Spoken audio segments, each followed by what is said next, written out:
All rights reserved. This video has been prepared for educational purposes only. No part of it may be reproduced or copied without the permission of the copyright holder.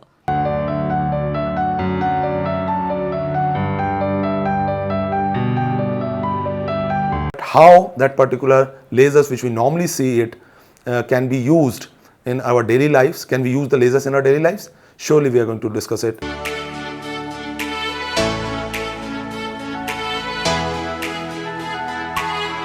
Hello everyone, it's Professor Nitin Puri this side, and today we are going to discuss on the lasers.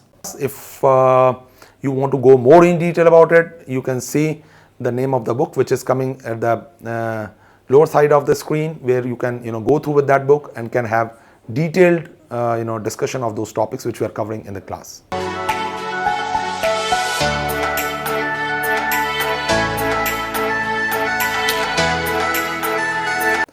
I hope everybody is familiar with this word lasers, which we normally have enormous applications in different fields. Let me chalk down and tell you that how many applications we are having for lasers. You all have seen the laser light shows. We all know that about missiles. We know the defense and security system. We know in the medical fields a lot of applications of lasers are there. Either is a skin problem or any other problem related to the stomach. We normally say that laser is going to help us. So this is very important topic today we are going to discuss with all of you. Let me introduce first about lasers. LASER, which is light amplification by stimulated emission of radiation. Now, light amplification by stimulated emission of radiation. Now, we'll come on to this part. When we say stimulated emission, we say light amplification, and we are talking of the radiation. So before moving further, let us know that where exactly the applications, along with the applications, we must know that what are the essential basic building blocks for understanding the laser. We all know about the quantum mechanics. We all know about atoms. Now every atom is characterized by different energy levels. When we say characterized by different energy levels, it means we are having enormous number of levels. But for a simplicity, we'll be considering only the two levels. If you see onto the screen, we are having the two levels. The initial level, we are considering it as E1, and the excited state is considered to be as labeled as level E2. Now, as I said it, that every atom is characterized by different energy levels. For a simplicity, we have considered only the two levels. The initial atom is in the ground state, and we are considering it as that it is at level E1. Now, point is, when an initial energy is being given in a form of photon having an energy h nu, so when atom is absorbing the energy, it means electrons are going from ground state to excited state. Now we have, again for a simplicity, we have considered there is a single electron that is going from level E1 to E2. Now when I am saying this level E1 to E2, it means it is going from level E1 to E2, and we know the lifetime of the excited state is 10 to the power minus 8 seconds. What does it mean? It means that the electron will remain in 10 to the power 8 second in that level, and after that it will come back to the ground state. Now while coming back from E2 to E1, there will be an emission of photon, and that photon consists of the energy which is equivalent to the difference between E1 and E2 levels. Now this concept, why I have introduced this, so that we could be able to understand the concept of absorption and emission, which is very important building blocks for understanding the lasers. Now, as I said that h nu energy is being given, that energy is being absorbed, so this concept is known as absorption. Now, when it is going from ground state to excited state, and in this case from E1 to E2, remaining there for 10 to the power minus 8 seconds, coming back to the ground state, that process is known as spontaneous emission, because it is happening by itself. We are not doing anything. This is the characteristic properties of that particular level, excited state I mean, that the electrons will be remaining for 10 to the power minus 8 seconds, and different energy levels have their different lifetime. So we are just considering an average one, that it is 10 to the power minus 8 seconds. Now the point is, two things we could be able to understand up to now, that there is an absorption, and second is spontaneous emission. Now the third thing which normally came in laser, light amplification by stimulated emission of radiation. Stimulated comes, it means now we understood absorption and spontaneous emission. We are coming to stimulated emission. Now at the time of understanding the stimulated emission, we must say that when energy is being given to the system, electrons are getting the energy going to the excited state, while at the time when electron is in the excited state, the enough amount of energy is being given which is equivalent to the difference between the two energy levels, and at that particular point of time, not only a single electron but two electrons are emitted, and they are considered to be the two photons in a form of energy is being coming out. So it means that process we have carried out. It means spontaneous means it is happening automatically, but when I am saying stimulated, it means that process we have created. So it means the three things we could be able to know, that one is the absorption, second is the spontaneous emission, and third is the stimulated emission. So now the three things are there. It means the process of absorption and process of emission plays an important role in terms of the lasers. Now we say that this is a concept related to the stimulated emission will come into the picture when we will discuss more in detail about how the lasers works. But we must understand that there are few characteristic properties of the lasers are. It is not a normal light. Normal light, when we talk of a normal light which we normally observe in our homes, it is going in all the directions. It is propagating in all the directions. So, but the laser light does not do so. It is highly intense beam. It is highly collimated beam.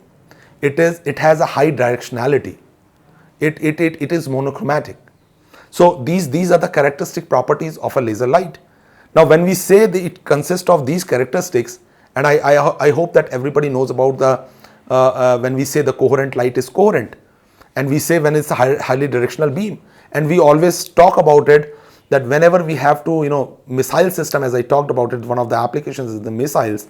We normally use the laser system for a perfect at that particular time where we are using as a destructively or constructively, we know that how we are going to use it.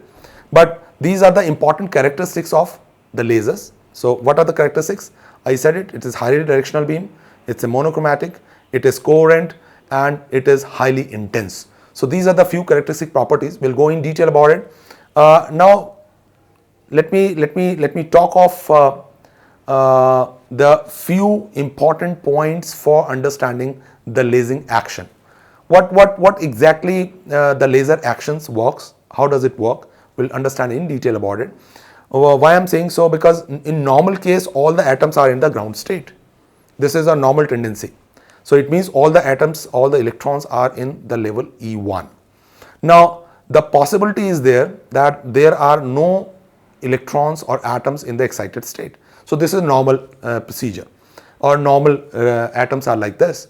But we need to create a condition of population inversion. This is another point which is known as population inversion. And population inversion, as it is clear from its name, that the number of atoms in the excited state should be more than the number of atoms in the ground state. Now when we say, because normal way number of electrons in the E1 is more as compared to the number of electrons in the level E2. But what we have to do, we have to create it in that way that stimulated emission happens, and number of atoms should be more in the case of level E2 as compared to E1. So it means that process of creating that environment where number of atoms in the excited state are more than the number of atoms in the ground state, this process is known as population inversion. Now the question arises, how do we do that? So to achieve this population inversion, we need to do the optical pumping. This is the another method which we normally use it. It means you can say that it means optical pumping, as it is clear from its name that when the enough amount of energy is being given, those atoms will absorb the energy, will go to the excited state, but we need to create that thing that all the atoms should go to the excited state, remain there till the time they come back to the ground state, and that inverse condition of is being achieved. It means the number of atoms in the excited state should be greater than the number of atoms in the ground state. Now the purpose is that first process is that we need to achieve the population inversion. Second is, how do we do that? We are going to do it with the help of optical pumping. So I hope that we could be able to cover that particular part. What we have done it, what we could be able to know what exactly the laser is. We know the applications. We know that what are the particular basic building blocks of the lasers.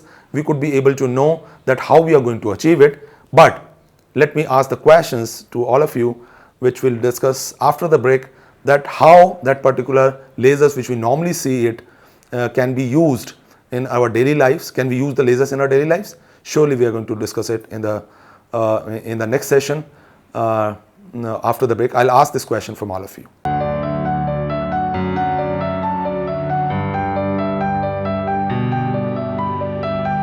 Hi, I am Manisha Singla. मैं inorganic के कुछ concepts जैसे कि bonding है, आयनिक, covalent, atomic structure है, उनके principles हैं, theories हैं, उनको थोड़ा इजी मैनर में एस चांद एकेडमी में बताऊंगी। तो अगर आप मेरे साथ पढ़ना चाहते हैं तो सब्सक्राइब ज़रूर कीजिए।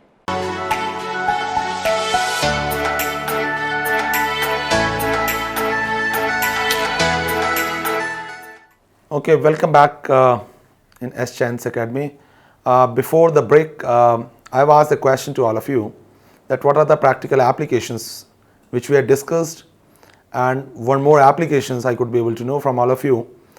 I hope you all are using the laser printers, right? Laser printer is one of the examples where application of lasers is there, and we are regularly using the laser printers.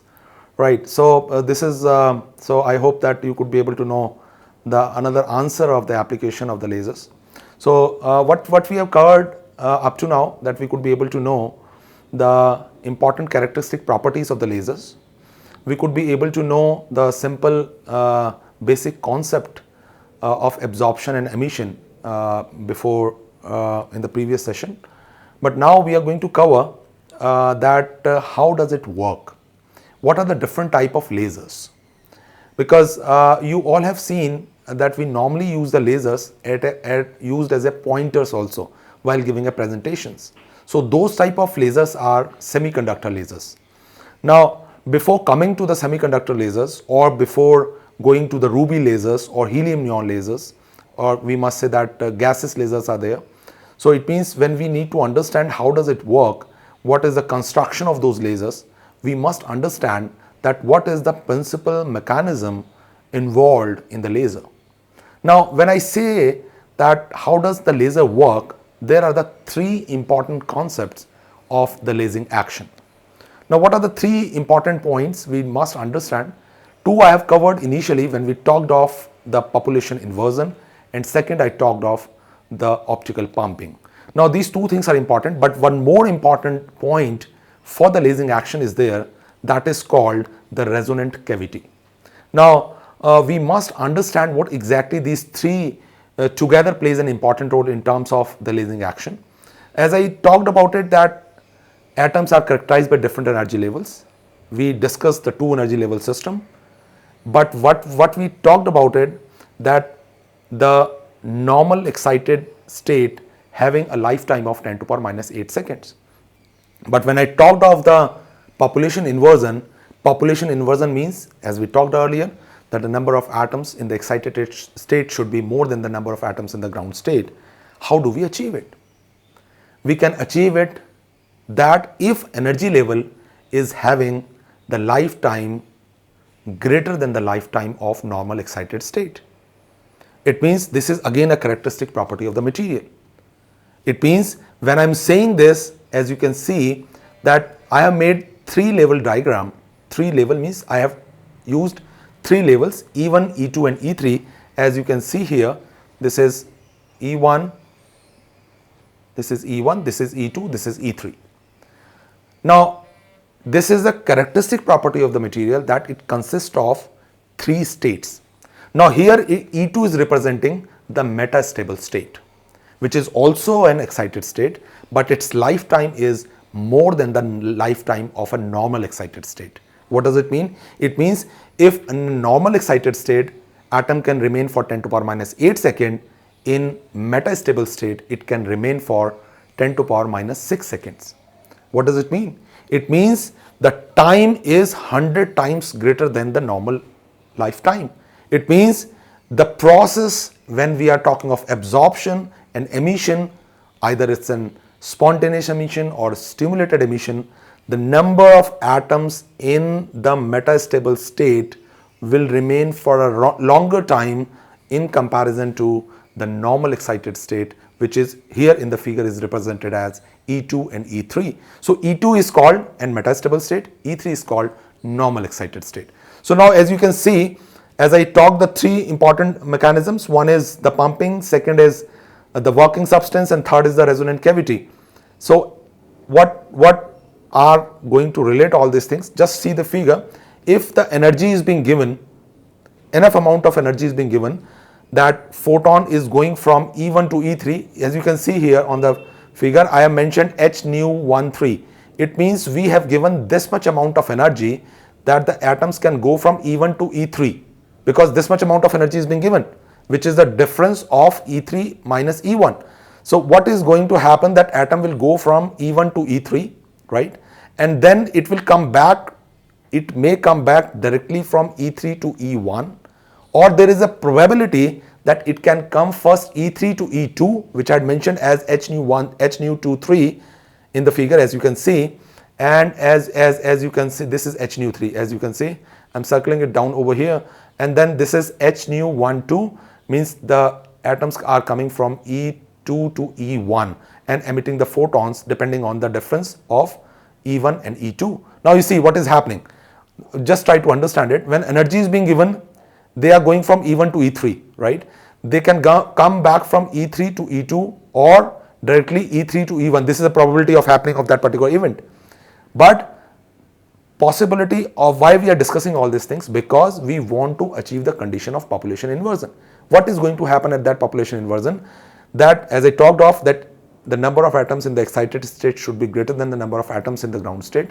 This will be possible only when we have a metastable state, where the atoms remain for a longer time. So it means when the process of energy giving is happening at that particular point of time, after some time, when you are giving a regular interval of time, the energy is being given, the number of atoms in E2 will be greater than the number of atoms in E1.